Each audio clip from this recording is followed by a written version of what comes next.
Hello guys, आपका स्वागत है आपके अपनी शो एंजल्स टॉक शो में। दोस्तों, आज की वीडियो में आपको फॉर लूप के बारे में पूरी की पूरी डिटेल मिलने वाली है।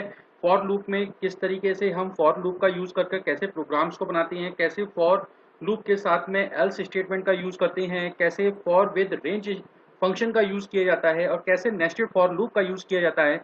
आज की वीडियो में आपको इन सब चीज़ों के बारे में जानकारी मिलने वाली है।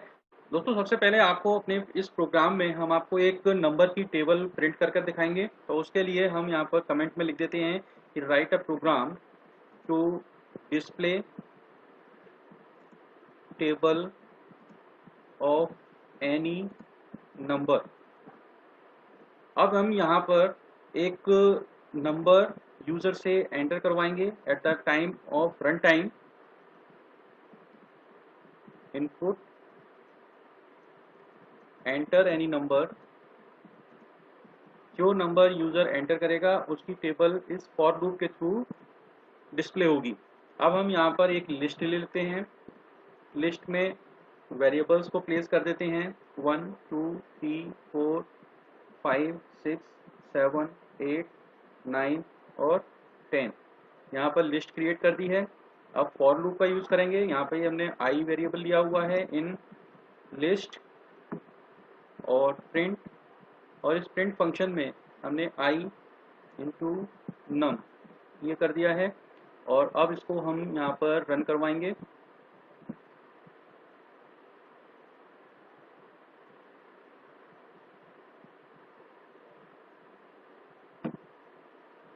यहाँ पर आप कोई भी नंबर दे सकते हैं। 7 सपोज मैंने एंटर कर दिया है। अब यहाँ पर ये 7 की टेबल जनरेट हो चुकी है। दोस्तों, इसी तरीके से हम किसी भी नंबर की टेबल जनरेट कर सकते हैं। दोस्तों, यहाँ पर मैं अब आपको एक कॉन्सेप्ट और बता दूँ। फॉर विद एल्स लूप का स्टेटमेंट का किस तरीके से यूज़ करते हैं। तो यहाँ पर जब हम फॉर के साथ में एल्स स्टेटमेंट का यूज़ करते हैं तो एल्स स्टेटमेंट तभी यूज़ होता है, तभी एग्जीक्यूट होता है जब फॉर लूप पूरी तरीके से कंप्लीट हो चुका हो, तभी एल्स स्टेटमेंट एग्जीक्यूट किया जाता है। ये टोटली ऑप्शनल होता है। इसको आप फॉर लूप के साथ में ऑप्शनली यूज़ कर सकते हैं। अगर आपको ज़रूरत हो तो यूज़ करें, अदरवाइज आप इसको इग्नोर भी कर सकते हैं। तो यहाँ पर हम आपको दिखा देते हैं कि किस तरीके से फॉर लूप के साथ में एल्स स्टेटमेंट का यूज़ किया जाता है। तो यहाँ पर फॉर लूप हमने लिखा हुआ है, उसके अंदर हम यहाँ पे लिख देते हैं the for loop is completed. अब हम इसको दोबारा से रन कराते हैं और रन कराने के बाद में जब हम इसका आउटपुट चेक करते हैं और यहाँ पर हम सपोज 6 दे देते हैं इनपुट, तो देखिए यहाँ पर इसने 6 नंबर का पूरा टेबल जनरेट कर दिया है और लास्ट में the for loop is completed भी इसने शो कर दिया है। तो इस तरीके से हम फॉर लूप और फॉर लूप के साथ में एल्स स्टेटमेंट का यूज कर अपने प्रोग्राम को जनरेट कर सकते हैं। दोस्तों, अब आपको इस प्रोग्राम में हम आपको for loop with range function का यूज करके बताएंगे कि कैसे रेंज फंक्शन का यूज फॉर लूप के साथ में किया जा सकता है। तो इसके लिए हम यहाँ पर फॉर लूप को स्टार्ट करते हैं आई इन रेंज। रेंज में हमने 2 आर्गुमेंट पास किए हुए हैं 0 एंड 20। वैसे मैं आपको बता दूं कि रेंज फंक्शन में 3 आर्गुमेंट्स हम पास कर सकते हैं। इसमें पहला स्टार्ट का ऑप्शन होता है, दूसरा आपका एंडिंग का ऑप्शन होता है, कहाँ पर आपको स्टॉप करना है, और तीसरा ऑप्शन जो होता है वो स्टेप का यूज करना होता है कि कहाँ पर आपको कितनी वैल्यूज को स्किप करके आपको अपना आउटपुट शो करना है। तो ये आपके इसके अंदर आर्गुमेंट्स यूज किए जाते हैं। तो बाय डिफॉल्ट स्टेप की वैल्यू 1 होती है। तो अब हमने यहाँ पर इसको यूज कर दिया है। यहाँ पर हम कॉलन को यूज करते हैं और प्रिंट कराते हैं आई, और साथ में हम एल्स स्टेटमेंट का भी यूज कर देते हैं, जो कि इंडिकेशन है कि हमारे फॉर लूप को कंप्लीट करने का एक इंडिकेशन है। The for loop is executed. तो अब हम इसको रन करा के देखते हैं और इसका क्या आउटपुट जनरेट होता है, अब आपको दिखाते हैं। तो देखिए यहाँ पर ये प्रोग्राम आ चुका है। इसकी स्टार्टिंग वैल्यू 0 है, जैसा यहाँ पे आपको रेंज फंक्शन में दिख ही रहा है। स्टार्टिंग वैल्यू 0 है।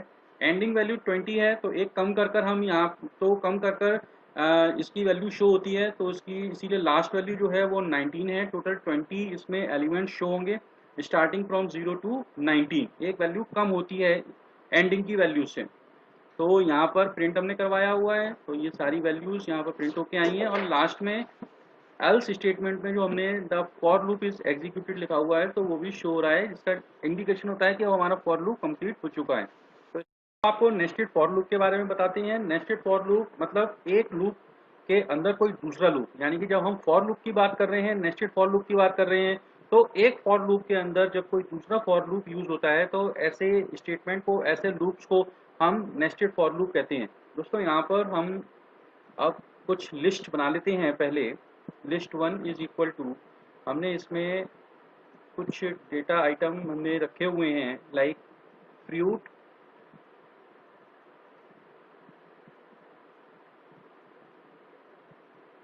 शेप,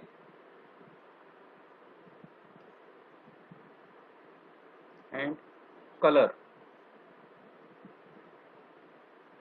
ये हमने एक लिस्ट बनाई हुई है। इसी तरीके से हम एक दूसरी लिस्ट भी बना लेते हैं। इसमें एप्पल, मैंगो,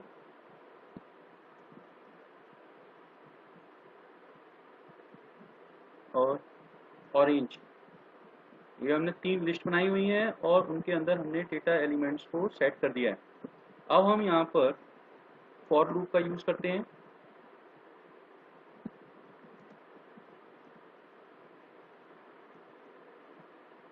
और इसी के अंदर हम एक दूसरा फॉर लूप और लेते हैं।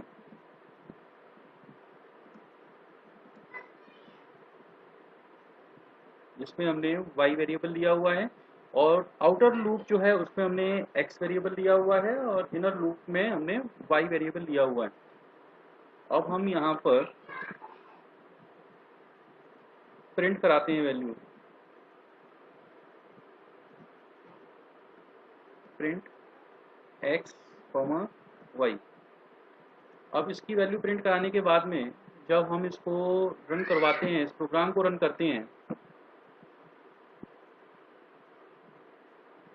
तो देखिए यहाँ पर जो आउटपुट आपको रिसीव होता है फ्रेंड्स, ये आपको आउटपुट इस तरीके का मिलेगा, जिसमें आउटर लूप की हर एक वैल्यू के लिए इनर लूप हर बार इटरेट होगा, हर बार रन करेगा। तो यहाँ पर देखिए सबसे पहले जो आउटपुट आ रहा है दैट इज फ्रूट्स एप्पल, और फिर उसके बाद में जो आउटपुट आ रहा है दैट इज फ्रूट्स मैंगो, और फिर जो उसके बाद में जो आउटपुट आ रहा है दैट इज फ्रूट्स ऑरेंज। यानी कि आउटर लूप की हर वैल्यू के लिए इनर लूप हर बार एग्जीक्यूट होता है। यानी कि लिस्ट 1 के जो फर्स्ट डेटा एलिमेंट्स फ्रूट के लिए, लिस्ट 2 का हर एक एलिमेंट एग्जीक्यूट होगा। जैसे कि आप एग्जांपल के भी पर आप यहाँ पर देख सकते हैं, फ्रूट्स एप्पल, फ्रूट्स मैंगो और फ्रूट्स ऑरेंज। आउटर लूप का जो एलिमेंट है फ्रूट्स, उसके लिए इनर लूप के हर एक एलिमेंट को एग्जीक्यूट होना पड़ेगा। उसी तरीके से फिर सेकेंड टाइम जो एलिमेंट शेप लिया जाएगा वो आउटर लूप में होगा, और इनर लूप के हर डेटा एलिमेंट के लिए ये आपका एग्जीक्यूशन इस तरीके से कंप्लीट होगा, shape Apple, shape mango and shape orange. और इसी तरीके से लिस्ट 1 के थर्ड एलिमेंट के लिए लिस्ट 2 का हर एक डेटा एलिमेंट इनर लूप से हर एक वैल्यू के लिए इटरेट करेगा, रन करेगा। तो इस तरीके से दोस्तों हम नेस्टेड फॉर लूप का यूज़ अपने प्रोग्राम्स के अंदर कर सकते हैं।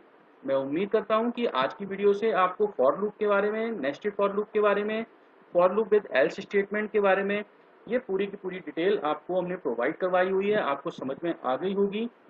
हमारी वीडियो को ज़्यादा से ज़्यादा लाइक करें, इसको शेयर करें, और चैनल को सब्सक्राइब करना बिल्कुल भी ना भूलें, क्योंकि अपने चैनल पर हम हमेशा इसी तरीके से एजुकेशनल, टेक्निकल और मोटिवेशनल वीडियोस आपके लिए अपलोड करते रहते हैं।